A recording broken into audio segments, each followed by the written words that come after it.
Sekarang kita masuk ke dalam sesi materi kedua, yaitu tentang mengenali berita hoax. Ini penting kita pelajari karena dengan kecanggihan teknologi informasi dan komunikasi tadi, seperti yang kita jelaskan di sesi pertama, itu setiap orang semakin mudah memproduksi informasi.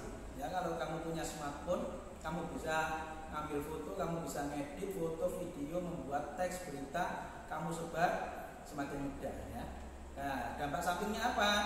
Orang-orang yang punya niat jahat atau tidak punya kemampuan metode jurnalistik yang baik itu berpotensi menciptakan berita hoax ya, karena tidak teruji kebenarannya. Nah, pentingnya materi ini agar kalian punya seperangkat wawasan atau pengetahuan untuk mengenali berita hoax agar tidak tertipu, tidak terjebak ke dalam dampak dari berita hoax itu ya. Minimal pemicu agar kita semua bisa lebih waspada. Apa sih berita hoax itu? Hoax sendiri menurut Kamus Besar Bahasa Indonesia itu artinya berita bohong. Jadi artinya informasi yang tidak benar ya. Mengapa berita hoax itu mudah menyebar? Ini kaitannya dengan kemampuan literasi kita. Orang yang daya literasinya rendah, itu jarang membaca, jarang menulis, intinya literasinya rendah itu lebih mudah ditipu oleh berita bohong ya. Apalagi yang mudah emosi ya. Jadi jangan mudah emosi. Bayangkan ya, ini di Amerika ada penelitian oleh Stanford University selama setahun. Mereka itu meneliti siswa SMA dan mahasiswa dari 12 negara bagian. Jumlah yang diteliti 7.800 orang. Hasil penelitiannya, kesimpulannya itu sebagian besar siswa dan mahasiswa di Amerika itu belum bisa membedakan ini berita yang sifatnya iklan sama berita yang alami. Nah, berita iklan itu kan belum tentu benar kan, karena orang yang diberitakan atau lembaga yang diberitakan itu kan membayar kepada media massa.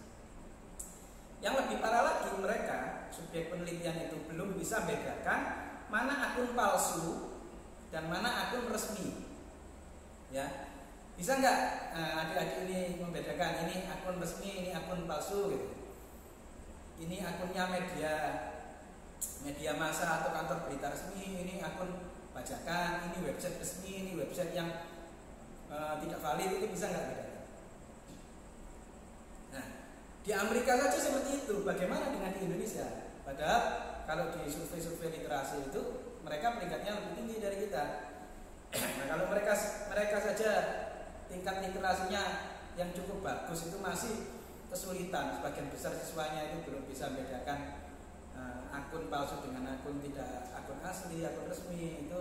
Nah, kita bagaimana? Nah, ini pentingnya kita selalu meningkatkan kewaspadaan dan kemampuan literasi kita ya. Mengapa sih kok orang itu memproduksi berita hoax? Apa tujuan produsen berita hoax itu? Setidaknya ada empat tujuan ya. Ada 4 niat jahat mereka dalam memproduksi berita hoax itu. Yang pertama itu untuk menciptakan fitnah ya. Jadi mereka membuat berita bohong supaya orang yang diberitakan biasanya berita-berita jelek itu mendapatkan nama yang buruk ya di mata masyarakat. Kemudian yang kedua, menimbulkan kekacauan di masyarakat. Yang ketiga, mengalihkan perhatian masyarakat dari isu-isu penting. Ya, biasanya ini politisi-politisi itu. Nah, kalau ada kekacauan tertentu itu kemudian membuat berita-berita hoax agar masyarakat teralih perhatiannya terhadap isu-isu tertentu. Ini di seluruh dunia biasanya memang seperti itu ya. Yang keempat, ini biasanya dilakukan oleh mereka yang bisnisnya itu di internet. Itu salah satunya mencari keuntungan dari jumlah pemirsa. Jadi banyak website, blog-blog yang tidak valid, belum tentu benar itu suka memproduksi berita-berita yang bohong. Tapi karena berita bohong itu menarik perhatian, orang kemudian ngeklik berita itu, kemudian dibawa ke iklan-iklan. Nah, itu tujuannya mencari keuntungan dari jumlah pemirsa. Ya, jangan sampai kita tertipu dengan berita-berita semacam itu. Supaya tidak tertipu oleh berita hoax, kita harus mengenali apa saja ciri-ciri berita hoax. Yang pertama cirinya, biasanya berita hoax itu judulnya bombastis. Ya, judulnya bombastis. Tidak sesuai dengan kaidah jurnalistik. Judulnya itu aneh-aneh. Karena itu jangan tertipu judul ya.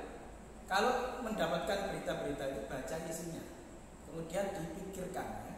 Jangan tertipu judul, beritanya bombastis. Yang kedua, sumber beritanya tidak jelas atau tidak kredibel.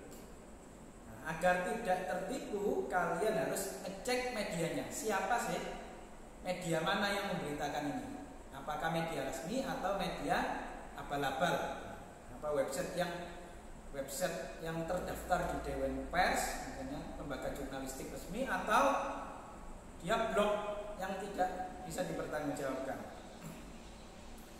Ciri ketiga itu narasumbernya tidak jelas atau tidak kredibel. Karena itu kalian harus ngecek siapa yang ngomong, ya, siapa yang jadi narasumbernya. Yang terbaru ya kasusnya penyanyi siapa, Anji itu ya, yang wawancara dengan profesor yang katanya sudah menemukan obat COVID gitu ya. Itu kan ternyata bukan profesor ya. Artinya narasumbernya tidak jelas atau tidak kredibel, harus dicek benar-benar siapa yang menyampaikannya. Yang keempat, biasanya berita hoax itu foto atau video tidak valid.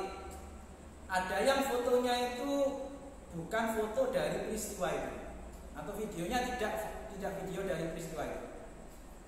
Misalnya ada kerusuhan, ternyata videonya atau fotonya itu kerusuhan di tempat lain, atau kerusuhan di waktu yang lampau. Nah itu di-share. Nah, kita kan seringkali itu tidak ngecek kebenaran atau keaslian dari gambar atau video itu dengan peristiwanya ya. Dan yang terakhir, umumnya berita hoax itu tidak dimuat di media yang lain.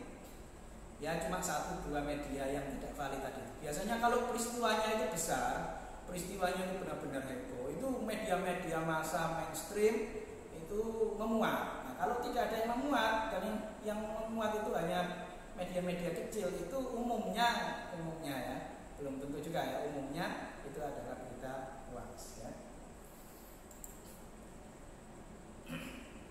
Kita sebagai generasi muda harus waspada dalam menyikapi hoax ini, karena hoax ini pengaruhnya besar dalam kehidupan kita sehari-hari.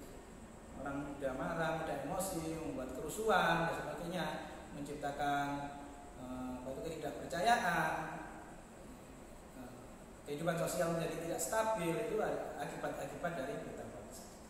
Karena itu kita sebagai generasi muda harus menyikapi hoax itu dengan cara apa? Yang pertama, jangan mudah nge-share informasi.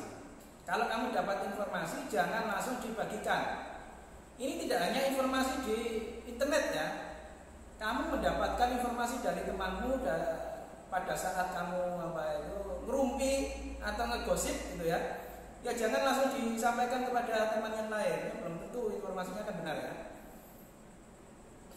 Yang kedua, jangan mudah terpancing emosi. Karena biasanya berita hoax itu membuat orang emosi sehingga langsung tanpa berpikir panjang langsung menyebarkan. Yang ketiga, pertimbangkan 3 hal sebelum nge-share informasi.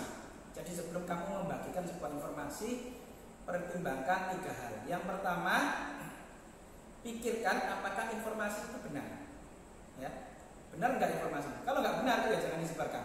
Caranya cek tadi itu, 5 cirinya itu tadi ya. Kalaupun yang kedua, kalaupun informasinya benar, apakah informasi itu bermanfaat? Kalau informasinya benar tapi tidak bermanfaat, ya jangan disebarkan. Ngapain menyebarkan sesuatu yang tidak bermanfaat? Yang ketiga, meskipun informasi itu bermanfaat, apakah pantas informasi itu disebarkan? Misalnya menyangkut keburukan seseorang yang sifatnya privat, itu ngapain juga disebarkan kan? Meskipun itu benar gitu ya. Jadi ini yang harus kita pahami sebagai generasi muda agar kita semakin mewaspadai tentang dunia digital. digital, meningkatkan literasi dan tidak mudah terpancing dengan berita hoax. Mari kita diskusikan.